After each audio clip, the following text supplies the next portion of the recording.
하나님 말씀은 구약성경 신명기 28장 15절에서 19절까지입니다. 우리 같이 한 목소리로 함께 읽겠습니다. 내가 만일 내 하나님 여호와의 말씀을 순종하지 아니하여 내가 오늘 내게 명령하는 그의 모든 명령과 규례를 지켜 행하지 아니하면 이 모든 저주가 내게 임하며 내게 이를 것이니 내가 성읍에서도 저주를 받으며 들에서도 저주를 받을 것이요 또 내 광주리와 떡 반죽 그릇이 저주를 받을 것이요 내 몸의 소생과 내 토지의 소산과 내 소와 양의 새끼가 저주를 받을 것이며 내가 들어와도 저주를 받고 나가도 저주를 받으리라. 아멘. 설교의 제목은 불순종의 저주입니다. 불순종의 저주. 신명기 28장은 순종과 불순종에 대한 하나님의 두 가지의 약속을 기록하고 있습니다. 오늘 우리가 읽은 이 본문에서는 불순종하는 경우에 저주가 약속되어 있다는 거죠. 내 하나님 여호와의 말씀을 순종하지 아니하여 이렇게 되어 있습니다만 조건문입니다. 아니한다면, 순종하지 않는다면. 여기서 하나님의 말씀이라고 번역된 말씀은 콜입니다. 콜은 음성, 그러니까 소리죠. 소리, 부르는 소리. 그래서 여호와의 여기서 말씀은 하나님의 음성, 들리는 소리입니다. 들리는 소리. 그리고 순종하다라고 하는 것은 샤마, 듣는 거죠. 하나님의 목소리를 듣지 않는다면, 그러면 하나님의 음성을 듣는다. 이것이 이제 종종 오늘날에도 많이 오해되는 부분이지 않습니까? 그러니까 친히 하나님의 육성을 듣고자. 그러니까 초점이 하나님의 음성의 초점이 그 메시지에 있지 그 소리 자체에 있지는 않다 이 말이에요. 그래서 이걸 이제 번역을 할 때 말씀이라고 번역을 한 거죠. 근데 의미는 이제 음성입니다. 그러니까 들려지는 말씀이에요. 들리는 말씀. 그러니까 귀로 들을 수 있는 하나님의 말씀. 그래서 여기서 여호와의 음성을 듣지 않는다면 이렇게 되는 거예요. 그러면 여호와의 음성을 듣는 게 뭐겠습니까? 첫째로는 이 그러니까 성경을 여러분들이 소리내어 읽는 겁니다. 소리내어서. 그러니까 여러분의 목소리로 듣든 타인의 목소리로 듣든 들려질 수 있도록 하나님의 말씀이 들려지게 해서 귀로 들어야 하는 거예요. 그러니까 귀로 들어야 하는 어떤 이유가 있는 겁니다. 눈으로 보아도 그 의미는 알 수 있지 않습니까? 근데 귀로 들으라고 계속 말씀을 하신다고요. 그러니까 들리는 소리가, 들리는 말씀이 특별한 의미가 있는 거다. 그러면 여호와의 말씀을 순종하지 않는다라고 되어 있는 이 말씀의 의미를 우리에게 그대로 적용을 한다면 성경을 소리내어서 듣는 것이겠고, 그리고 이제 성경을 해설하는 설교를 듣는 것이 될 것입니다. 그러니까 성경을 소리내어서 소리로 음성으로 듣고 설교를 듣는 것을 의미하겠죠. 그러니까 만약에 그렇게 하지 않는다면, 그리고 두 번째, 그의 모든 명령과 규례를 지켜 행하지 아니하면, 이것은 여기서 이제 명령으로 번역되는 것이 미tz바고 이제 규례가 후카입니다. 그래서 주로 이제 법도라고도 주로 법도라고 번역이 되어 있죠. 그러니까 여기서 명령이라고 하는 것은 일상생활의 규칙, 규례라고 하는 것은 우리의 신앙의 규칙, 그러니까 예배라든지 우리의 이런 종교적인 실천과 종교적인 명령과 그리고 일상의 명령을 말하는 겁니다. 그러니까 그리스도인의 삶이 주일에 집중되어 있습니다만 주일 하루에 대해서만 하나님께서 우리에게 말씀하시는 것이 아니라 일주일 모두에 대해서 말씀을 하신다고요. 그래서 그리스도인은 비그리스도인과 구별되는 어떠한 삶의 방식들과 원칙들이 있어요. 그것을 따라 그것을 지켜 행하지 않는다면, 여기서 지켜 행하지 않는다 이렇게 되어 있습니다만, 직역을 하면 명령과 규례를 행하기 위해 듣지 않으면 이렇게 되는 겁니다. 그러면 듣지 않으면이라고 하는 말씀에 이제 부가적으로 설명이 되는 거죠. 그러니까 단지 듣기만 한다면 이런 거죠. 그러니까 들을 때 듣는 목적이 무엇이에요? 그것을 따라 살기로 목적하고 들어야 한다 이런 거죠. 그러니까 단순히 어떤 지적인 만족만을 위해서 하나님의 말씀을 듣는 것이 아니라, 하나님의 말씀을 들을 때는 나의 원칙을 바꾸고 하나님의 원칙을 따라 살기로 결단하고, 그리고 그렇게 하기 위해서 듣는 것을 말하는 거예요. 내 방식대로, 우리들은 각자 다른 환경 속에서 부모님들 밑에서 우리가 자라잖아요. 부모님들과 또 우리가 살았던 그 지역, 또 그 시대에 가르침이 있다고요. 근데 그것은 절대적인 것이 아니죠. 이렇게 어제 우리가 저녁에 말씀을 나눌 때도 그 아는 지식의 종류 알다라고 하는 것이 그런 게 있다 그랬잖아요. 그런 것처럼 우리들 각자가 가지고 있는 이런 어떤 법칙들, 기준들, 이것은 상대적인 것이고, 이것은 제한적인 것이죠. 그래서 우리는 절대적인 기준으로 바꿔나가야 돼요. 그 절대적인 기준이 이제 하나님의 말씀인데, 그 말씀은 듣는 방식으로 우리가 이제 받아들여야 한다.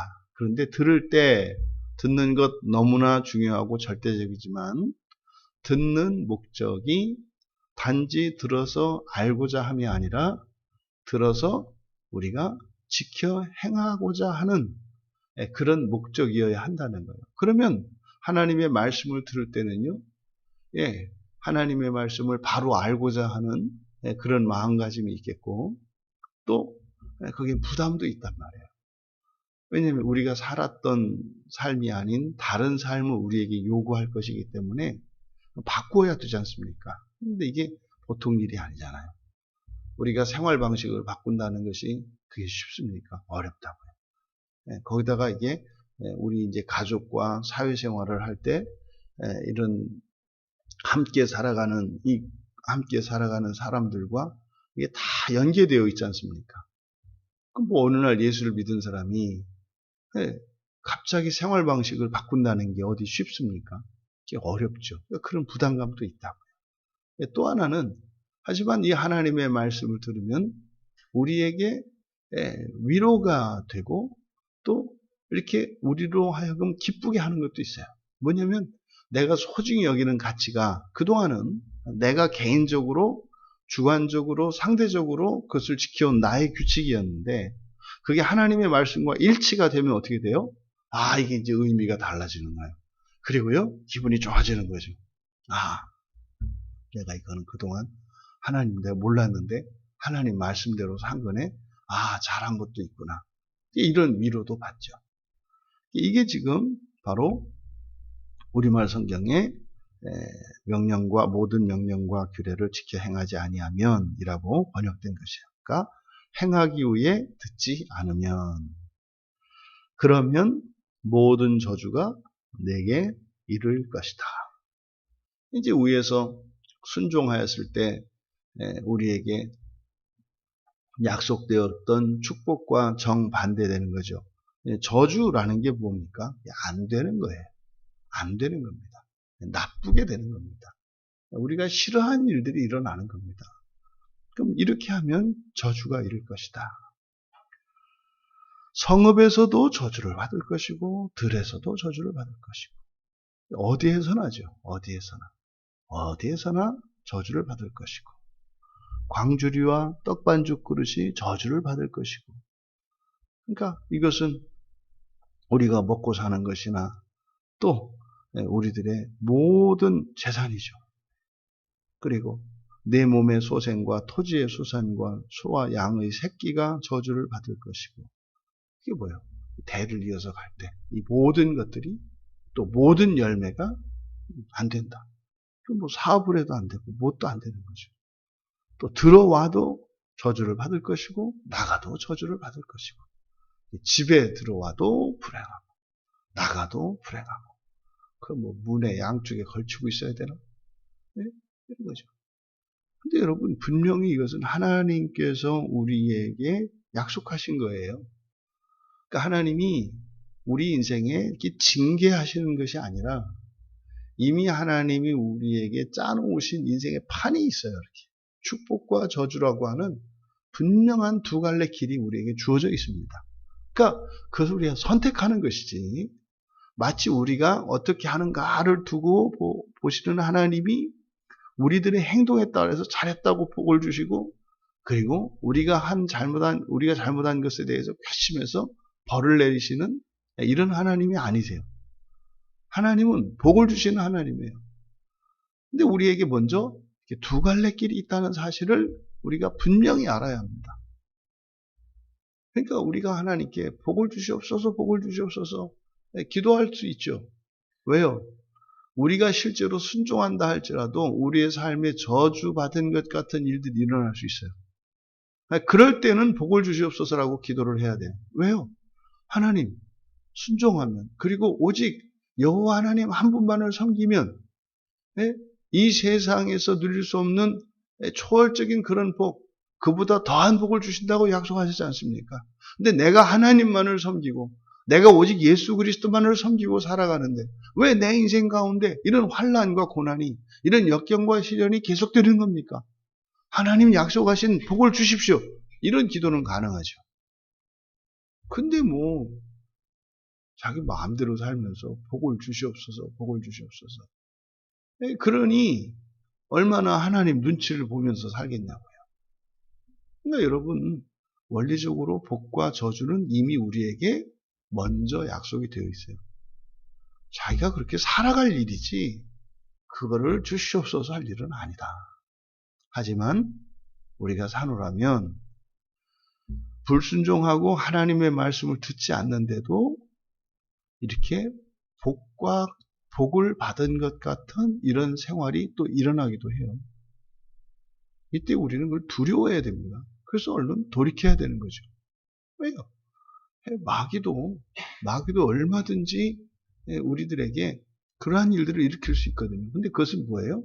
그건 음모라고요. 그건 음모예요. 그러니까 더 높은 데서 떨어뜨리기 위해서 일시적으로 높이는 것이지 우리에게 복이 아니다. 그러니까 마귀는요 어떤 경우에도 복을 주지 않습니다. 근데 사입이 짝퉁 복이 있다. 짝퉁 복. 그 복은 뭐예요? 우리로 하여금 죄를 짓게 하고 마침내 저주의 길로 돌아서게 하려고 하는. 근데요 길게 돌릴 때는 그게 마치 복과 유사하게 우리에게 느껴진다. 하지만 그 끝에 가서는 그것으로 인해서 받아야 될 환난은 이것은 훨씬 더 큰 게 되는 거죠. 하나님의 백성인 이스라엘에게 주어진 경고는 오늘날 그리스도인에게도 동일하게 적용이 된다는 것을 우리가 기억해야 합니다. 예수를 믿으십니까? 네, 여러분들은 참으로 행복한 사람이고 복받은 사람들입니다. 하지만 당신들에게는 저주도 약속되어 있습니다. 이것을 잊으시면 안 돼요. 예수를 믿지 않은 사람들은 어떻게 될지 모릅니다. 열심히 일을 하고 착하게 살아도 안 될 수도 있고요.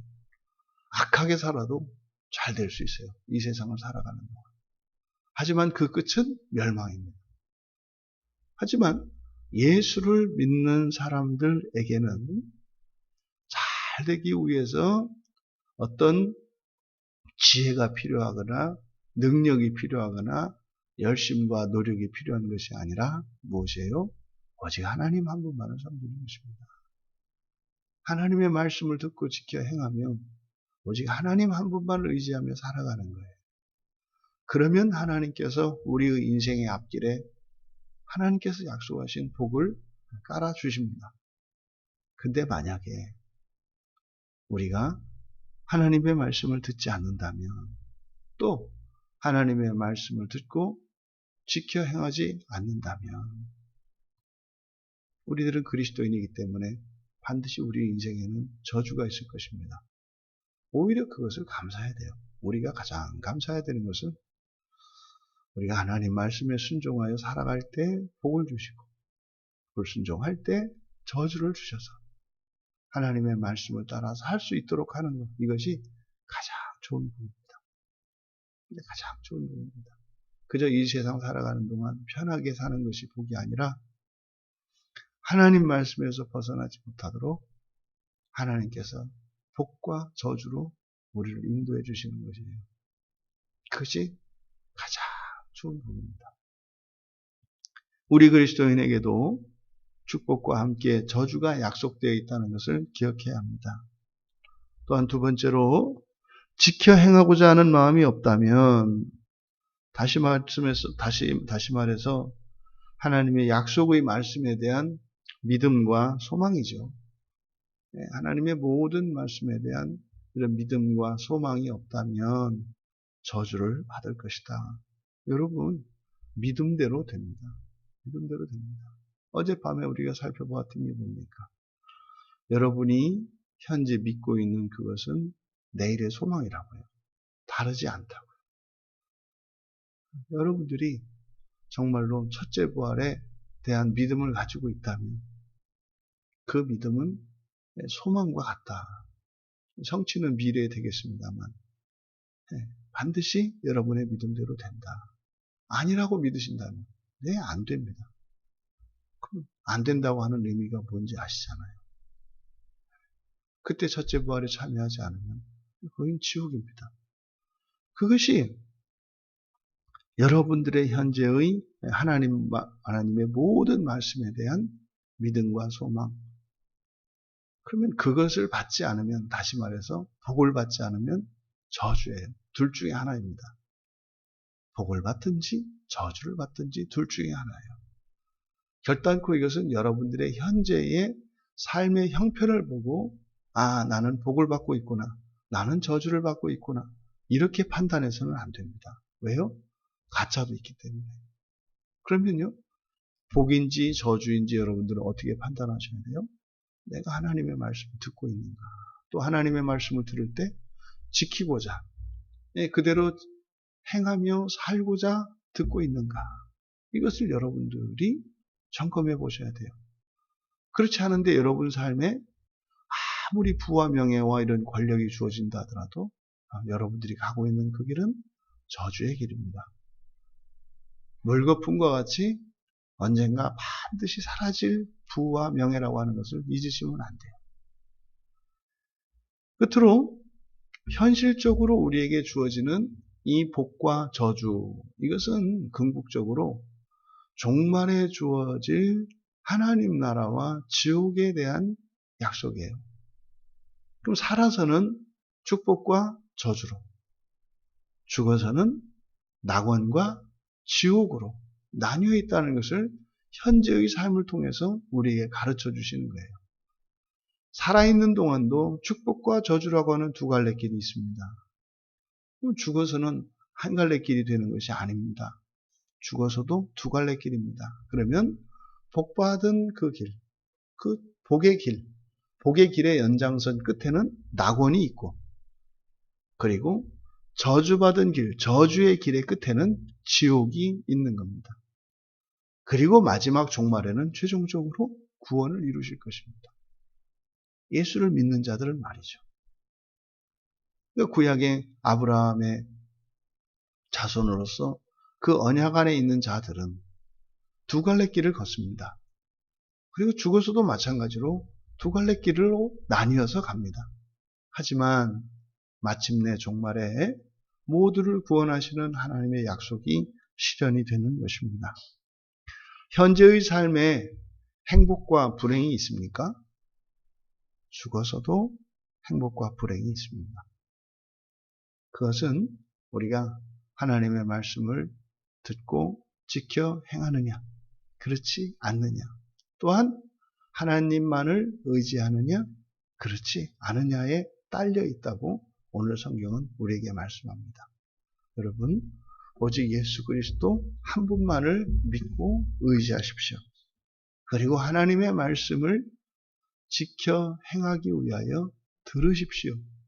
그리고 그 말씀을 따라 살도록 노력하고 하나님께 은혜를 구하며 기도하며 살아가십시오. 그럼 여러분 인생은 복된 인생이고 여러분들은 반드시 낙원으로 인도되어 그 재림의 날에 영광스러운 첫째 부활에 참여하실 것이라는 그 믿음과 소망으로 오늘 하루를 또 그렇게 승리하시기를 주님의 이름으로 축원합니다. 존귀하신 하나님, 성경에 기록된 하나님의 분명한 이 두 가지 약속, 그 가운데 불순종의 저주에 대하여 저희들이 살펴보았습니다. 하나님께서 사랑하시는 주의 자녀들이 복을 받으며 행복한 인생을 살기를 기뻐하시지만, 하지만 저희들에게도 이런 저주의 길이 있음을 알게 하셨사오니 하나님의 말씀을 믿음으로 받아 저주의 길을 걷지 않고 축복의 길을 따라 영원히 살아가는 주의 자녀들 다 되게 하옵소서. 감사하며 예수님의 이름으로 기도하옵나이다.